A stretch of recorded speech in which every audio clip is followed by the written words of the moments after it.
pratiquant jusqu'à son corps futur ou résurrection. La région moléculaire est la région du paradis.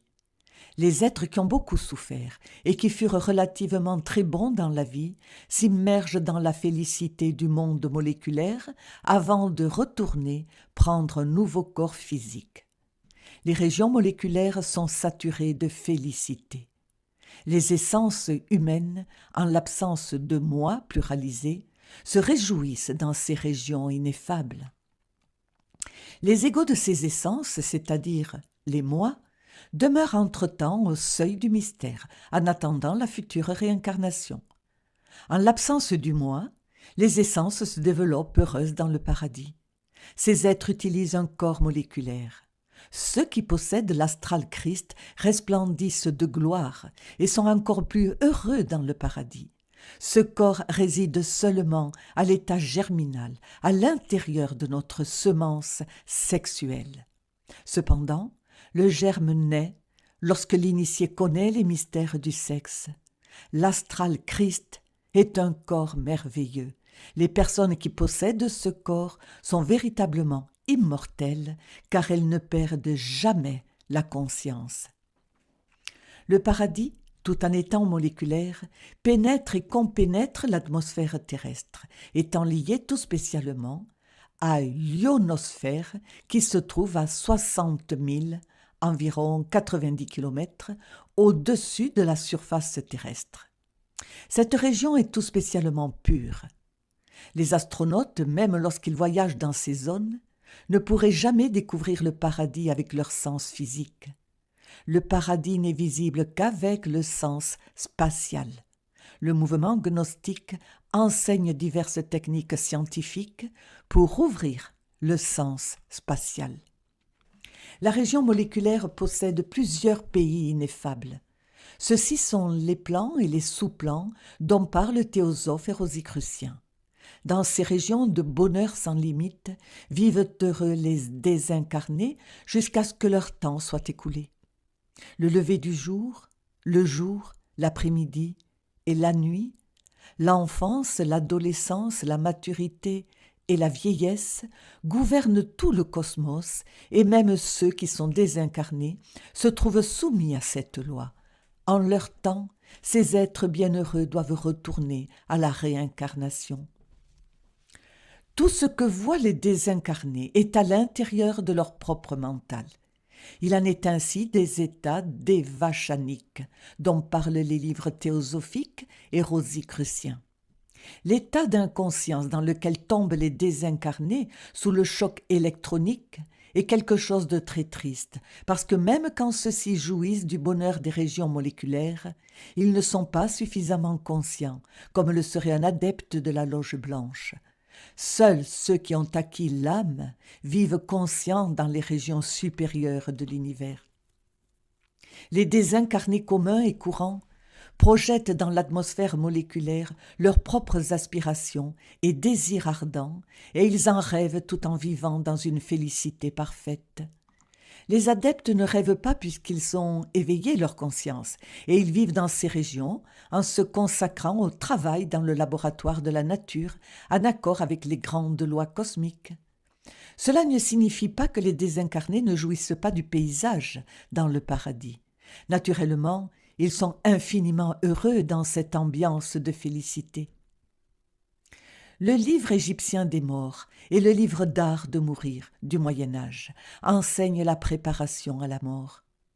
Les hommes dédiés uniquement aux choses matérielles n'auront pas la joie d'expérimenter la félicité du monde électronique à cause de l'état d'inconscience dans lequel ils tombent. Lorsque ces gens vivent dans le monde moléculaire, ils y passent leurs vacances en rêvant, boivent à la fontaine de l'oubli et rêvent délicieusement. Le corps moléculaire est microscopique et télescopique à la fois. Avec ce corps, nous pouvons voir l'infiniment petit et l'infiniment grand. Dans le paradis, les désincarnés participent à la nature intime de toute la création, pénétrant au cœur de tout ce qui existe. Il vaut mieux connaître les choses par pénétration que de les connaître par perception externe.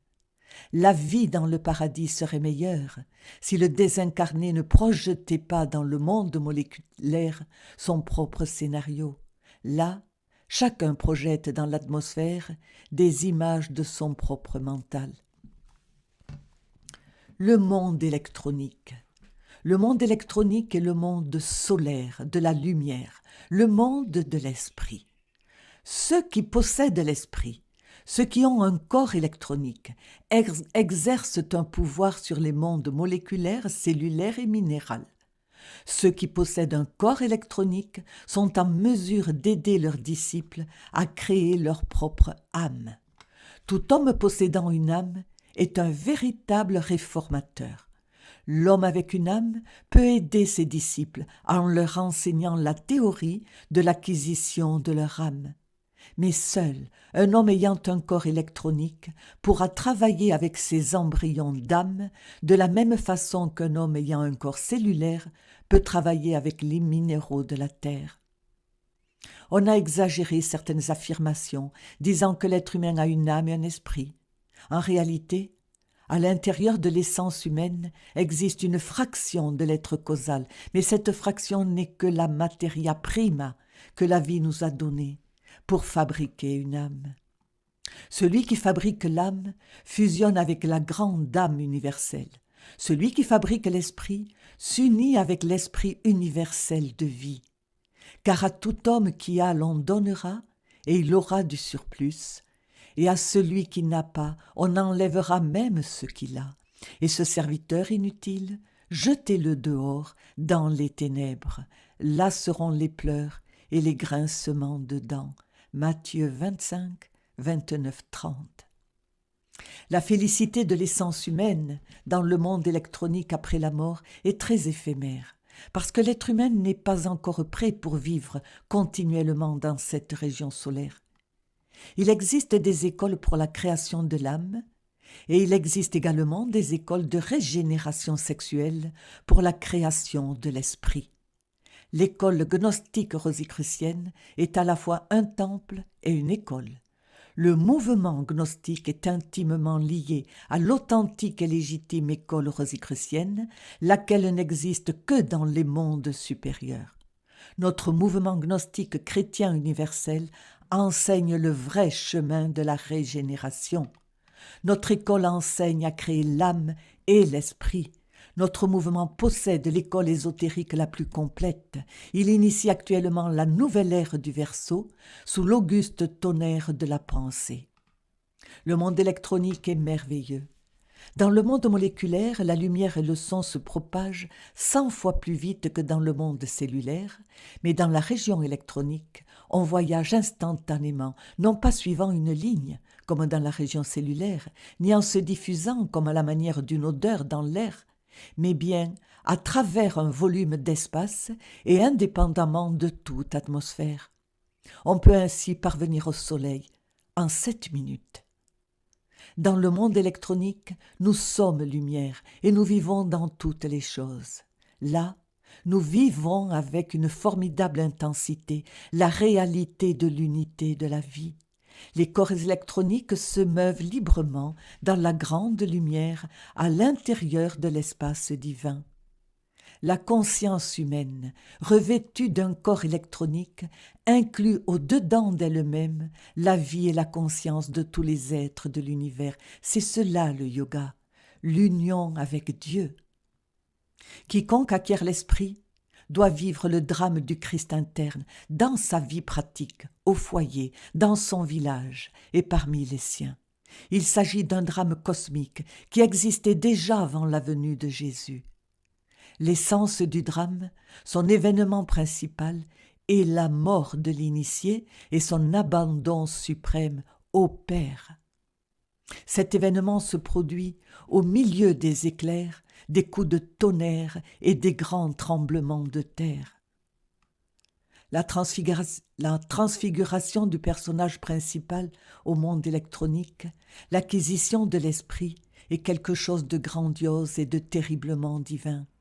À ce moment, la force électronique se déplace et la fracture verticale, à travers tous les plans de conscience cosmique, ouvre pour un instant les mondes internes à la perception ordinaire de l'homme commun et courant de la rue. C'est alors que se produisent toutes les merveilleuses choses qui, selon les évangiles, se déroulèrent lorsque Jésus expira sur la croix. La terre tremble, les tombeaux s'ouvrent, les saints ressuscitent et tous s'exclament « Vraiment, celui-ci est le Fils de Dieu ».